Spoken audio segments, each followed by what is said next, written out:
Saskatchewan, Canada.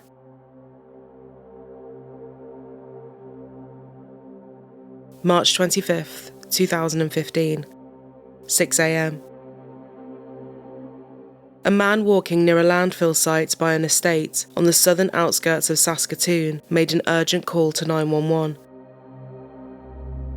He had stumbled upon a young woman who was lying on the ground. She was cold to the touch, and marks covered her neck. Her black leather jacket had blood on the hood. She had no shoes on, and her watch was smashed. It had clearly been a violent struggle. Authorities were there quickly, but there were no signs of life, and she was pronounced dead at the scene. It was obvious that they were dealing with a homicide. The only thing lying nearby was a dark blue belt with a large buckle. Apart from that, the area was bare and quiet. She had nothing that could identify her, so police released some images of what she was wearing and her distinctive tattoos, including a big lion on her back. It didn't take long before a teen named Cheyenne called in. She was sobbing and said the tattoos matched those of her best friend, Brittney Gargol. They had been out together the previous night but had separated in the early hours, and she hadn't seen her since. More calls gave the same name, and sure enough, it was Brittney.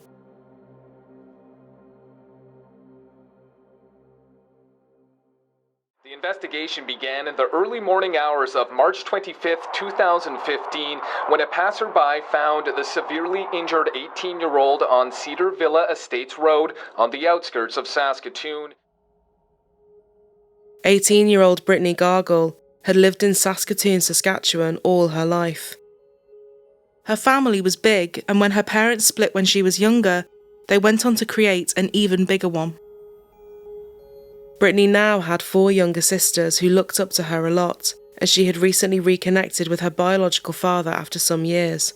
They didn't skip a beat and were loving spending so much time together.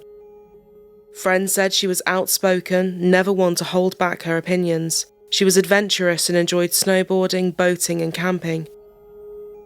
Brittney was feisty with a great sense of humour and was never short of people that wanted to hang out with her. She was busy, having just started back at school and had been saving money working 2 jobs. She wanted to finish school, go to college to study business, and then move into the hospitality industry. Authorities started piecing together the previous day.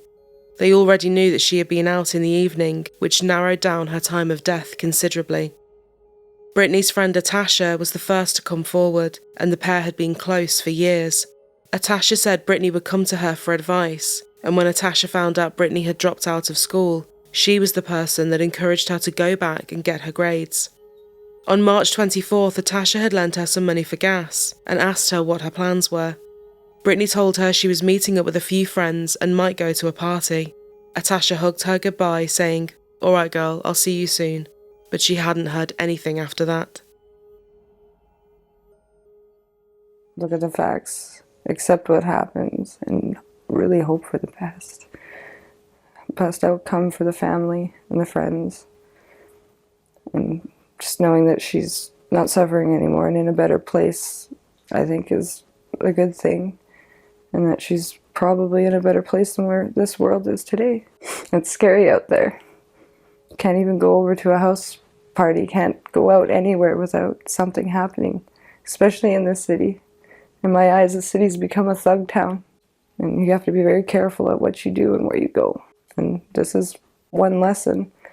Unfortunately, it's a hard lesson, but it's a lesson to show, tell the world, look, you really need to be careful out there. This could be anybody. The person she had been out drinking with, her best friend of many years, Cheyenne, was next to talk.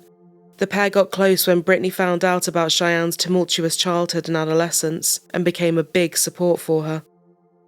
They were inseparable, spending most of their days together, and going out for drinks was something they did often. Their night began just after midnight, with Brittney uploading a selfie of the 2 of them before they left.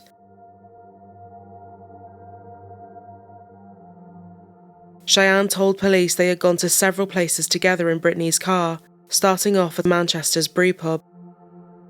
Later, they went to a house party, then headed across town to the Colonial Pub and Grill.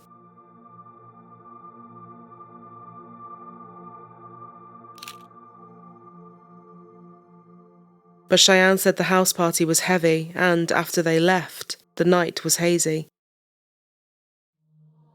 She did vaguely remember something happening in the Colonial Pub and Grill that she worried might be behind what had happened to her friend. Brittney had started speaking to a random man at the bar, and the pair seemed to be hitting it off. Brittney asked him for a lighter and invited him to have drinks with them. Before Cheyenne could get to know him, Brittney and the man left. Brittney didn't say where they were going, and Cheyenne didn't get the man's name. She didn't even see what direction they had left in, or if they were on foot or driving in Brittney's car. All she could remember was that he was white, and it was around 4 a.m. For some reason, Brittney had Cheyenne's phone, and Cheyenne had made her way back to visit her uncle, who corroborated her coming to see him by herself. Cheyenne couldn't offer up any more information, and what she had was blurry anyway. A few hours after she last saw her friend, a worried Cheyenne posted on Facebook, "Where are you? Haven't heard from you. Hope you made it home safe. Love ya." Officers needed to find this mystery man, but they had little to go on.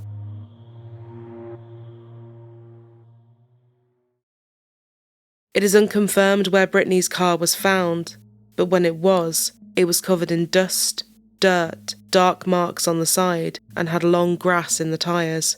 Cheyenne's phone was in the car, seemingly confirming that Brittney had taken it as she had left, and maybe she and the man had driven somewhere rather than walked. Detectives checked the footage from the Colonial Pub and Grill, but they could not see Cheyenne or Brittney anywhere, and the bar had no recollection of them being there. However, it was a busy night, and it was possible that Cheyenne's timings were off. As Cheyenne's phone was found in Brittney's car, they hoped that the phone data could be analysed to show other locations Brittney had gone to that night, and fill in the gaps that Cheyenne couldn't. Cheyenne's phone had pinged at a McDonald's at 4:30 a.m, but she had made no mention of this.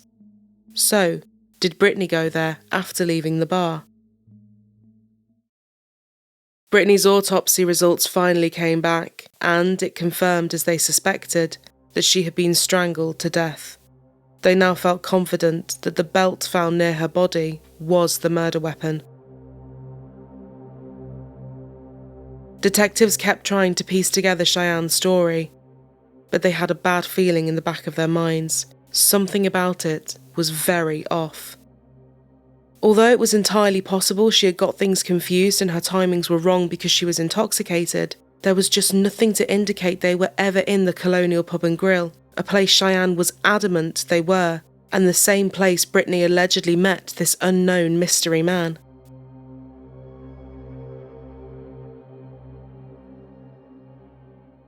The months were passing by and it was now September 2015. Investigators were still in the same place that they were back in March. People were still in shock and couldn't believe this had happened. Many a tribute was pouring in, including a big one from Cheyenne.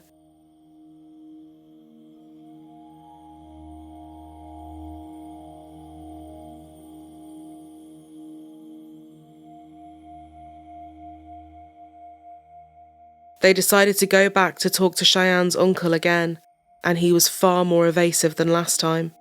But after some pushing, he suddenly had more to say. He told police that Cheyenne had said the pair had met 2 people in the bar that morning and gone back to a motel with them. The only thing she told him was that they were black males, whereas before she said Brittney was talking to a white male, but she said she couldn't remember their names, what they were wearing, or where the motel was. She said at the motel they were all smoking marijuana, and an argument allegedly broke out over some cocaine. Cheyenne went to the bathroom. When she came back, she found Brittney dead on the bed with marks on her neck. She told her uncle that the 2 men had pulled a gun on her and forced her to cover up what they had done. Although they didn't believe this story for various reasons, Cheyenne was at least admitting she knew Brittney had been killed before she called the police to identify her. She had put herself at the scene and spoke of the marks on her neck. Cheyenne had racked up a long list of convictions and had over 50 since the age of 12. At this point, she was already in custody for another crime, so they could easily question her. The once so helpful and concerned friend that was happy to talk was suddenly quiet, uncooperative and evasive, and when she didn't give them a thing, they had no choice but to leave. It was now over a year later and police were hitting a wall. They felt they had exhausted every witness and lead. Most CCTV had long since expired and didn't tell them anything anyway, and no one had anything else to offer up. Brittney was a very great person. She loved life. She loved living it. She had such a kind heart. She gave everything she could to make other people happy. She did what she could do to make me happy. She wanted to finish school and open her own business and do everything she could to be successful. And then life was taken from her and she's no longer with us, but when I'm here, I can still feel her presence. And it's almost like she's telling me, Nikki, it's okay. I'll meet you again. We'll be together again.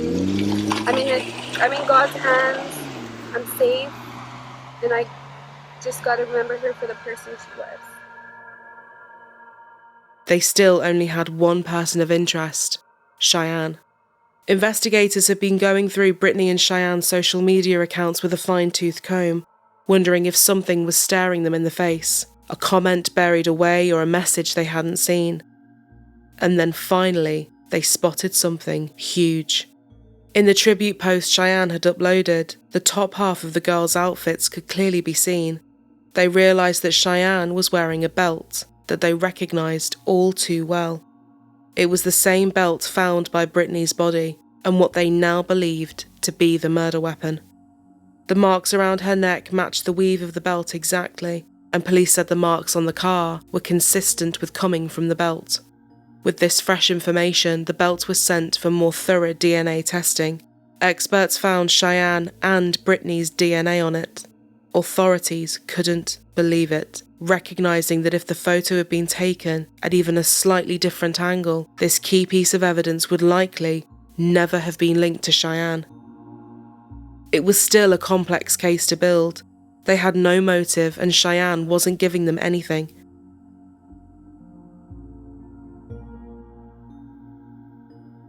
Months became years, and it was now almost 2 years since Brittney had died.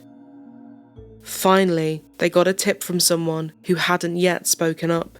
A friend of Cheyenne's had turned up at Brittney's parents' house with a shocking story. She said that Cheyenne had come to her house that very morning sometime after 5 a.m. She was very drunk and sobbing, and the friend described it as an alcohol-fueled rant. Cheyenne said that she and Brittney had gotten into what she described as a heated argument, something over a cell phone, but she didn't elaborate. Hysterically crying and shaking, Cheyenne said she had hit and choked Brittney to death with her belt. She pointed to something outside, and as the friend looked out, she saw Brittney's car parked up, with Brittney slumped against the window in the passenger seat, bleeding. Cheyenne didn't speak any more about the fight, what had caused it, or how it had escalated, but she made no mention of anyone else being there or a motel. Her friend was so shaken up she told Cheyenne to leave immediately, and she got back in the car and drunkenly sped off. But once Cheyenne sobered up the next morning, the friend said she had claimed she couldn't remember anything that had happened that night and had seemingly forgotten everything. The friend was too scared to report this to the police, but as time ticked by, they decided to give the information to the family. Cheyenne's uncle also later admitted she had asked him to go along with her story, and he had given her several false alibis. Police said that she had manipulated the story, made up random people, used her uncle, posted lies to Facebook, and spent 2 years taking no responsibility. If she felt as bad as she said over what she had done, she could have taken Brittney to hospital. Instead, she left her to die. In March 2017, Cheyenne Antoine was charged with second-degree murder and causing indignity to a body. The night of partying and drinking began with these two friends posing for this Facebook photo. It ended in tragedy, with Brittney Gargol's body found on this stretch of rural road outside of Saskatoon. At first, police didn't have much to go on. They didn't even really know who Gargol was. But this photo proved instrumental. Cheyenne Antoine wore a baggy hooded jacket during the proceedings, at times using the long sleeves to cover her face. The 20-year-old is charged with second-degree murder in the death of Brittney Gargol. The victim's family and friends wept in the courtroom as the charges were read.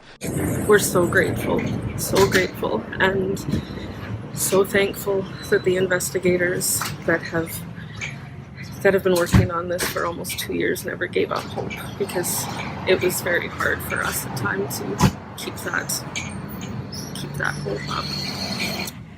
Yeah, the details are not going to be pretty.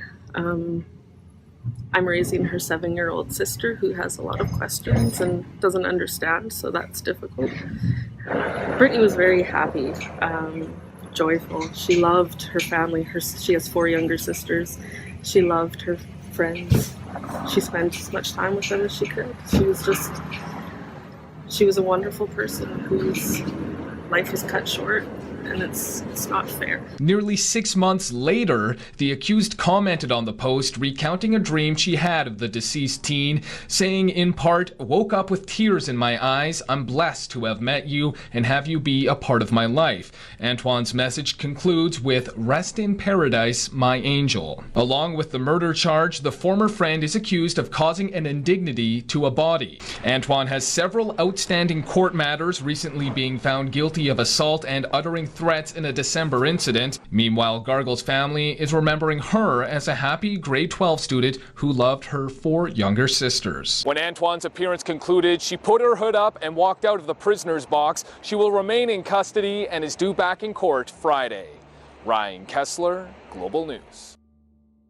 With all the evidence against her, Cheyenne told them the same story she had told her friend that early morning. They were drinking and smoking a lot, and Cheyenne said after the house party is where her memory started to go. She said she vaguely remembered going to a McDonald's where the pair started arguing. They left and started walking when Brittney grabbed Cheyenne's phone. Cheyenne said she couldn't really remember how it had happened, but she remembered being livid and snapping. Everything went hazy, and suddenly Brittney was unconscious on the ground.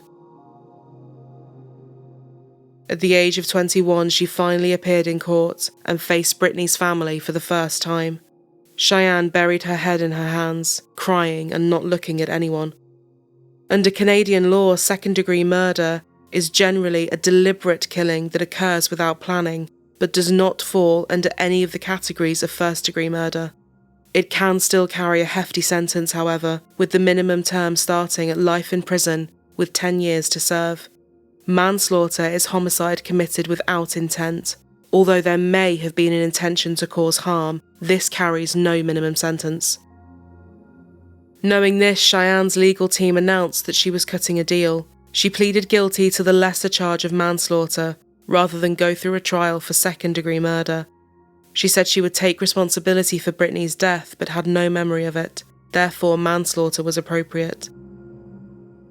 Through her lawyer, she said, "I will never forgive myself. Nothing I say or do will ever bring her back.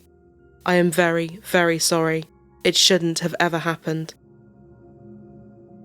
Her lawyer asked for sympathy considering the years of trauma her client had gone through.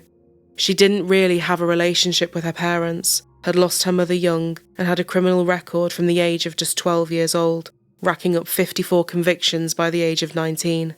Her memories of her parents were of them abusing drugs to escape the trauma that they had experienced as a result of Canada's infamous residential school system. Cheyenne had moved in with foster parents who had physically and sexually abused her, and her lawyer said she was sexually assaulted a month prior to Brittney's murder, which had significantly increased her drug and alcohol use. She was now using much harder substances like meth. But people said it had to be noted that as awful as everything she had suffered through was, Brittney was somebody that had been there for her through thick and thin, helping her manage her feelings, regulate her emotions, and always being a shoulder to cry on. Brittney had been the one constant and support system in her life, the one person she always knew she could turn to. She would have done anything for her. This is just a tragic situation where drug and alcohol use exploded. My client had some very deep-seated personal issues that she was not dealing with, and unfortunately, for whatever reason, we'll never know, they turned into a very tragic situation for all involved. She knows the family would like an explanation, a reason, but unfortunately she can't provide that, Cheyenne's lawyer said. Police and prosecutors say Cheyenne mentioned a cell phone potentially being the cause of the fight, but they know little else. Cheyenne has never said anything else about it, and whether she remembers or not, has blocked it out, or is intentionally keeping quiet, is still unknown. It will likely always be this way. I'm just outside Saskatoon Provincial Court here. We have just learned the sentence of a woman who pleaded guilty to causing the death of what court heard was one of her best friends. Brittney Gargol was 18 years old when her body was found just south of Saskatoon near Cedar Villa Estates back in March of 2015. And today, Cheyenne Rose Antoine pleaded guilty to manslaughter in connection to Gargol's death. And the sentence that she received was a joint submission sentence agreed upon by the Crown and Defence. The judge accepting it, meaning that Antoine will serve a 7-year sentence for manslaughter. Now, she was originally charged with second-degree murder, but pleaded guilty to the lesser included offence of manslaughter. And today we learned the facts surrounding this case that was quite mysterious for about 2 years. What she remembers is that they left a house party that night. They were heavily intoxicated, and Antoine says her last memory is of Gargol taking her phone. Cheyenne Antoine actually tried to mislead police in their investigation by saying that she was there that night, but that she had nothing to do with it, that she had left before anything had happened, and kind of tried to almost make it seem like she was looking for her friend as well through Facebook postings. As far as a motive, we just spoke to the defense lawyer who said that this is a case where we will never truly know what caused this woman to kill one of her closest friends, as she just does not remember it happening. However, she does take responsibility for her being the one responsible for this woman's death. At Saskatoon Provincial Court, I'm Bree McAdam with the Saskatoon Star Phoenix. 21-year-old Cheyenne was later sentenced to 7 years in prison, with a likely release date of 2024 or 2025. The judge said she needed to work a program in prison to help her with her addiction and anger. Honour your friend by becoming a positive, productive woman. You owe it to her to persevere, she said. There are still so many questions about what happened that night and why it ever did. One person claims they can't remember, and the other can't talk at all. Gargol's family is still struggling to come to grips with the teen's death. She was a fun-loving, committed young woman who had a good life ahead of her, they say. Today we learned some details that will help with closure regarding this incident. Brittney was a wonderful young person that didn't deserve this, and we truly deeply miss her every day. Brittney's aunt described the pain of losing a niece as profoundly dark and intense, and Christy, her stepmother, said Brittney's little sister feels guilty if a day goes by where she doesn't think about Brittney. She was just 5 years old at the time of her death, and says she's worried that if she doesn't think about her, it means she's forgetting her. Brittney's father Everett said, "I feel so much anger and sadness about how short her life was. My life changed forever. I miss her so much. The day before she was killed, he was supposed to help fix something with her car, but he couldn't make it back in time. He said he thinks of this every day, knowing it could have been just one last time to hug her, and he was robbed of that."